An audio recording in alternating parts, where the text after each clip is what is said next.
Je ťažko pre obyčajného človeka pochopiť, že dvojrýchlostná Európa. Neviem sa vyjadriť tomu. A zachytili ste, že o tom vlastne teraz v poslednej čase... Áno. No, tak akože do toho vyššieho levelu by sme sa dostali, no ale neviem, či na to máme hospodársky. Či by sa tam nejak dostali, však vidíme, že tie rozdiely mzdové sú vysoké medzi tou vyspelou Európou a nami.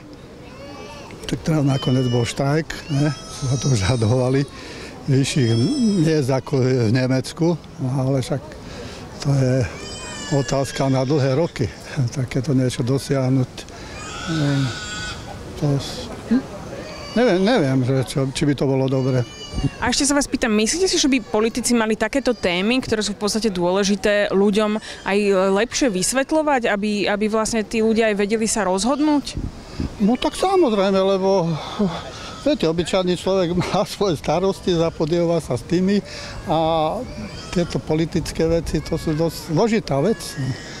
Tak ľudia vedia dosť, ale už nám bolo nasľubované strašne veľa a stále sme niekde vzadu. Takže tá nedôvera tam asi ľudí je. Aj no. Už to ľudia tak berú akože z jedného pleca na druhý, že počujú niečo.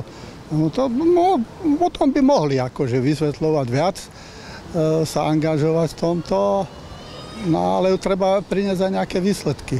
Určite som to nevidela, ale zase na druhú stranu my nemáme doma televíziu, počúvame iba rozhlas a na internete sledujeme správy, takže je možné, že som to nezachytila aj kvôli tomu.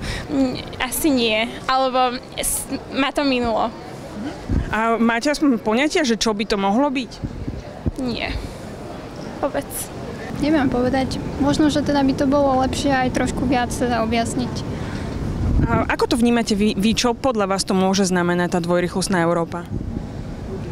Tak ja si myslím, že teda z toho vysvetlenia by to mali byť krajiny, ktoré jednak sú vyspelejšie a tie sú vlastne v rámci tej prvej skupiny a tie teda druhé, ktoré momentálne nespĺňajú všetky tie kritériá, budú v tej druhej skupine.